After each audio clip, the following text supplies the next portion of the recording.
So the martial Qi Gong is hit or miss for me. I have learned two different types of hard martial Qi Gong, and the only one that really helps me is going to be the iron wire from the Hungar system.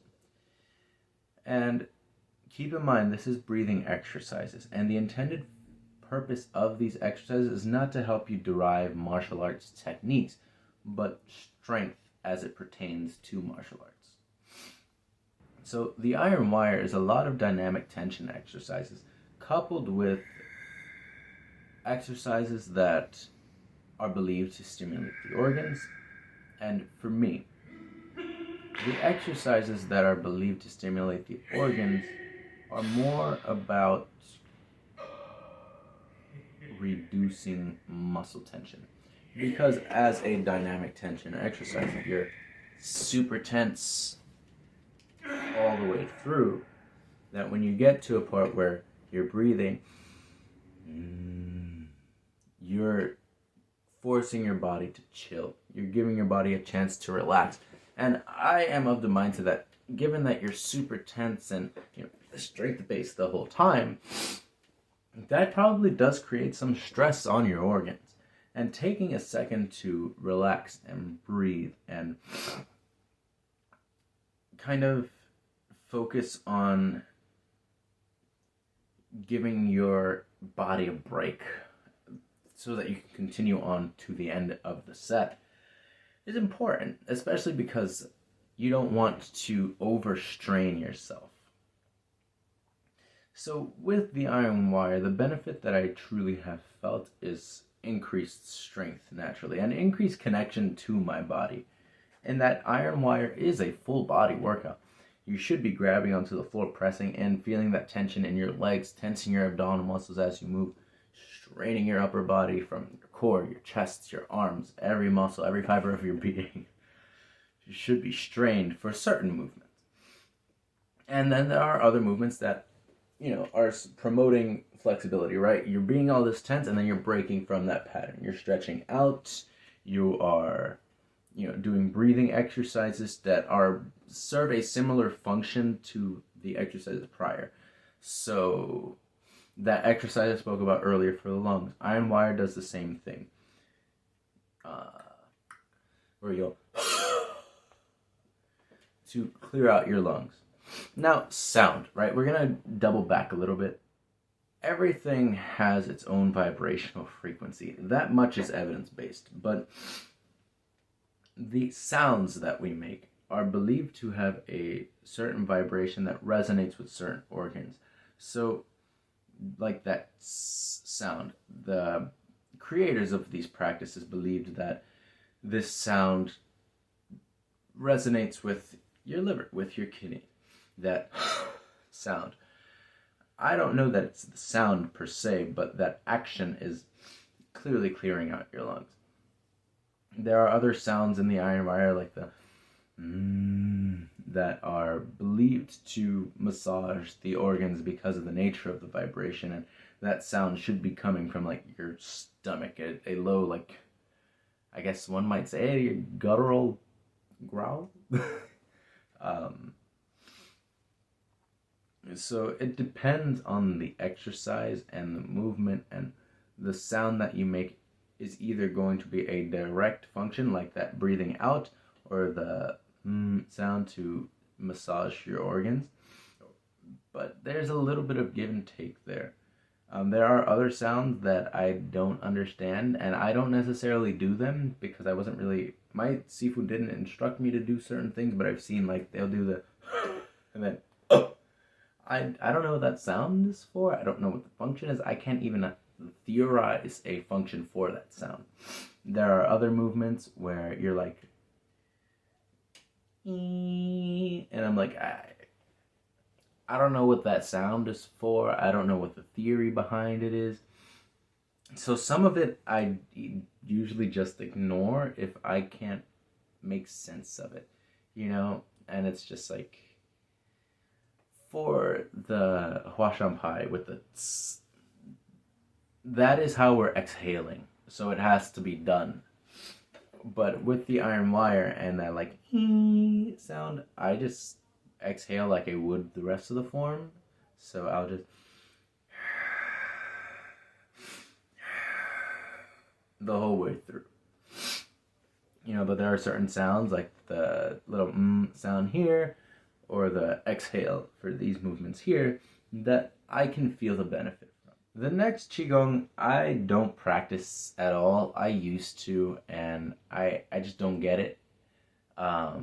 It's the Xiu Kam Sing. It's a Northern Shaolin Qigong, and this is supposedly like iron body stuff. And I can tell you, as much as I practiced it, it didn't do anything for me. So those exercises have like a reverse breathing, where normally when we breathe, we're breathing from down here and expanding our diaphragm. For the Xiu Kam Sing, you're like expanding your chest and breathing like it's weird the whole time, and I don't feel the benefit from it besides like the tension, but for that I just practice iron wire instead. The idea is that you're like bringing the chi up to your certain body parts, and that's just one exercise. There are other ones that have more like specific functions where I guess we're sending chi to our foot and all this stuff, and I don't know if it's a placebo thing and that you're just intending on sending this mystical force to these body parts and your brain is just creating this delusion that you're going to get these mystical abilities. And, there are people that are like, yes, but I broke bricks because of this practice and blah, blah, blah. It's like, yes, but it's always coupled with a whole bunch of other things. So let's say number one, right, for iron palm. Yes, I could be practicing that breathing exercise. And yes, there's going to be some benefit from it because I am building strength just through the dynamic tension. And the increased blood flow, right? You say, oh, but I feel tingling in my hands. Yes, because your hand is tense and then it's relaxed. Your hand is tense and then it's relaxed. And then you're doing movement that's going to get your blood to flow into your palm with a greater speed, with a greater intensity, right? It's like if I relax my palm and do a whole bunch of shoulder rotations this way, my hand is going to tingle. I'm going to feel pressure in my nails. Not because my chi is flowing freely, because my blood is being sped through. My blood is being directed into my hand, and it's not a mystical mental direction, just the nature of the movement. So by increasing tension, by intentionally moving your arm in a way that's going to increase blood flow into your hand, are you building a certain type of strength or conditioning? I can't be sure, but I never felt any kind of special benefit from it. Even with that, right? Say we throw the Qigong exercise to the side, we still practice it, whatever. There's so much more conditioning that goes into that, right? You're hitting the bag, right? The iron palm bag, whatever you want to call it. You're probably doing some striking, right? You're also, the part of the training is to boil your hand, right? And of course you're going to build up to that point.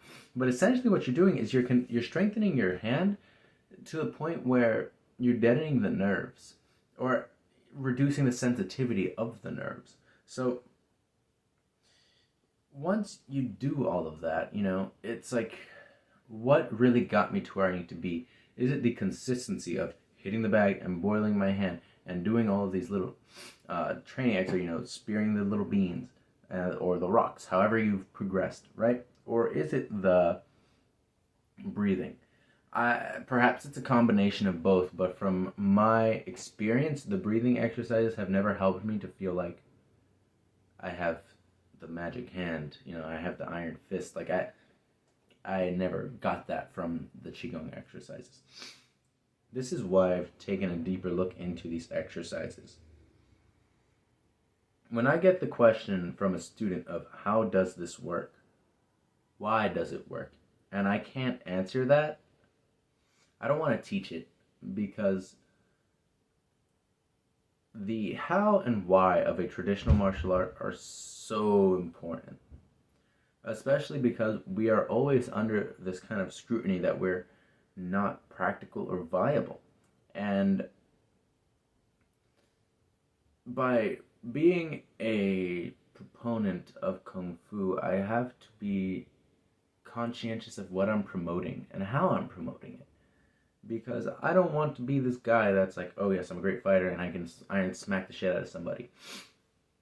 That's not me. I don't have those abilities. Even though I have done the training, even though I know the training, So it's like, so much of this is rooted in delusion.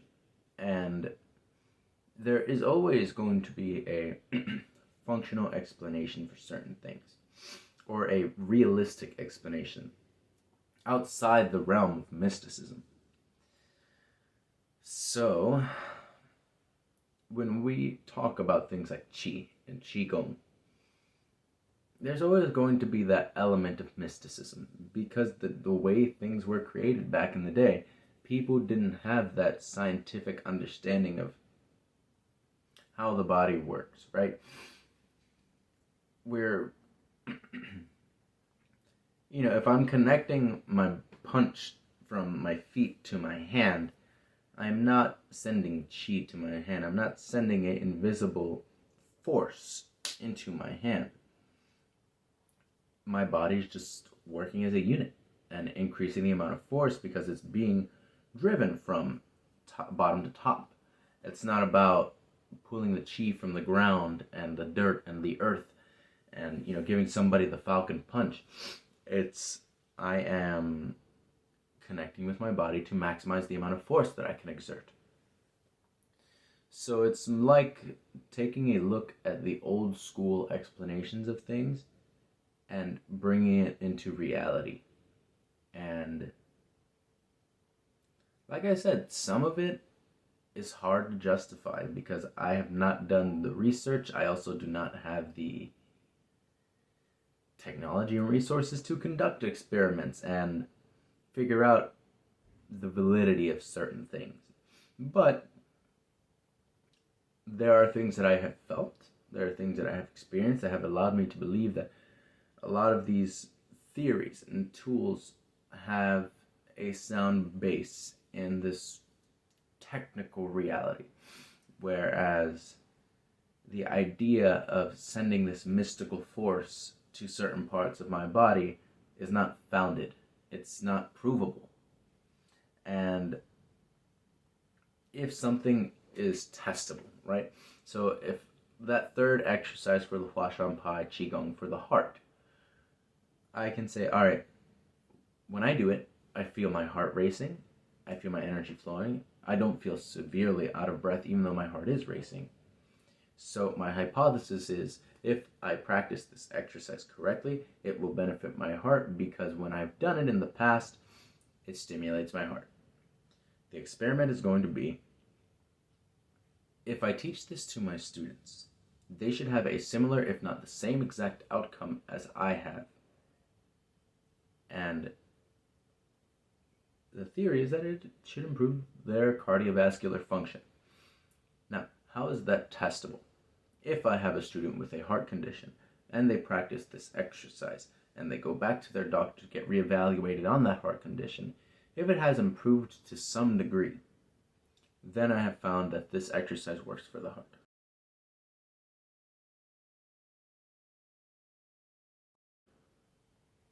So it's possible to test, and it's hard for me to defend and against critique because I am fortunate enough to not have these ailments. But I have heard stories, I've heard reviews from peers and students that they have received benefits that were explained to them. So in that regard, I do rest a little easier knowing that what I'm teaching them works, but I just don't think it works in the way that some people assume it does, particularly for the martial arts component, because if you actually look at the Iron Wire book, the dude in the book explains that if you practice this, your strength should increase like tenfold and blah, blah, blah. And strength increasing tenfold is not quantifiable when it comes to martial arts. Sure, you can say, like, oh, you can quantify how much your strength is increased by seeing how much weight you lift this week versus how much weight you lift in 2, 3 months. Sure, in that way, yes, but as it pertains to dynamic tension training, as it pertains to striking and things like that, it's hard to quantify, especially if we don't have that kind of equipment. And then a lot of it too is just like we can talk about the sounds that we make and what they're supposed to do and their perceived function, but it's hard for me to base that in reality, because it's like, yes, I know sounds have a certain vibrational frequency. I know that it's believed that items, objects, certain parts of our body vibrate at a very specific frequency, but I can't prove it. So I have to take a stance that argues these points and has the capacity to explain the original theory, but I truly can't say with concrete evidence that it works the way that I'm even explaining it. So whatever your Qigong style is, whatever you practice, be it Kung Fu, Qigong, Tai Chi, we have to really take a look at what we're doing, right? Am I practicing fantasy, or am I practicing something that has the capacity to really impact me? Am I feeling the benefit of it? Siu Kam Sing, right? This is the one style of Qigong that I don't practice because I don't feel a benefit from it. And what little benefit I could receive, I can get from other things that are within the realm of my preference for practice. If you do not truly receive the benefit of something, you may want to consider practicing something else instead of holding on to theory and what is supposed to be happening versus what is actually happening within your body. I challenge you to ask more questions, right? Don't accept instruction blindly. Ask your Shifu, ask your coach, ask your professor, ask whatever you call your Qigong instructor. What is this for? How does it work? Right? Say, oh, it's supposed to increase your this and that and help you with this and that. Okay, but how? And if they can't answer the how, that's not necessarily a bad thing, because I can't always answer the how. A lot of us can't always answer the how. But if you have an understanding of the benefits, you can see if you're actually getting that benefit. Now, this is a double-edged sword too, because now they're planting a seed and you're going to be looking for something, and you might just end up finding it because you want it to be there, or because that seed has been planted, right? Just like with iron palm training. A lot of times people feel this tingle and they're like, ah, that's my chi. As opposed to looking at it as, oh yes, this is just the way my blood is flowing.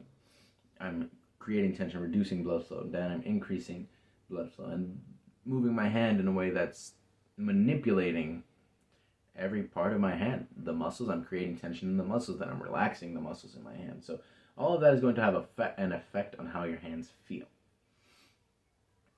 And that constant movement is like, oh, well, I'm not feeling a tingle, I'm feeling heat generation, right? I'm tensing the muscles, I'm relaxing the muscles, I'm doing this, I'm doing that. And I'm constantly moving my hands, and with movement comes heat, right?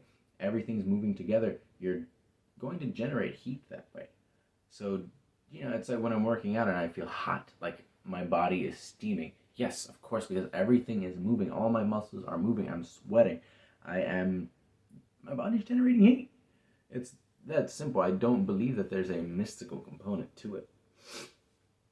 So, that's my 2 cents. I truly hope that you guys go and ask questions. Ask the hard questions too, right? But also, try not to let that cloud your practice either. Because you're like, oh, I believe this is the function. You ask somebody, you get that validation, now you believe it. That's not how that works. If, let's say, an exercise is to help you increase the quality of your liver function, if you're somebody that has a liver defect, practice the exercise and see the result, right? Get tested again. See what happens. Did your liver function increase? Cool. Now why? Did you do anything to accompany the practice? Right?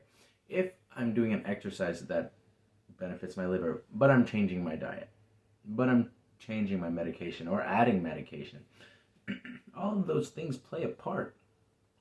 So we can't just say, oh, Qigong works because I received a benefit. If you're solely practicing Qigong and you go back and you get tested, even that is not an absolute, but it's going to be a greater indicator of whether or not the practice worked. But even then, sometimes it's just our bodies doing what our bodies are supposed to do, which is keep us alive for as long as it can. And sometimes our body heals us faster than we think. And I'm sure that I personally believe that the Qigong practices will help, but don't take it on blind faith. Practice and see what you get from it. And be open to different benefits than you're anticipating, right? Don't just look for the benefits that you're told you're supposed to receive. See what you get outside of that too. Even if you don't get the benefit that you're explained, right? You're going to get something from it. And if not, you know not to practice it anymore. So you have to find what's going to get you where you want to be. If these Qigong exercises, might not be your cup of tea, right? What else can you do to get the intended benefit that you're seeking? If you're taking up Qigong, maybe you're just looking for stretching and movement. And if you don't see that stretching movement increase relative to what type of Qigong you're doing, you may need to seek a new style or a new practice altogether. So that's it. This is what Qigong is. And it is a mystical practice that has a base in reality. And the reason it is a mystical practice is not by choice. It's just history and a lack of understanding of how things work in this real world. They created an understanding that made sense to them at the time. But times change. We adapt. Our understanding of things adapt and grow. So, our explanation for the functions of things also need to adapt and grow, so that we can keep these practices relevant to the times that are changing. If not, it will do as all things do that refuse to adapt and die. And that's not for me to decide. I'm doing my part to share this practice and help people derive benefit from it in a way that is tangible. And I hope that if you're an instructor watching this, you can try and do the same. And if you're not, I hope this helps you to find a different approach to how you're teaching your students and open you up to a new perspective. So, with that said, I'll see y'all on the next one.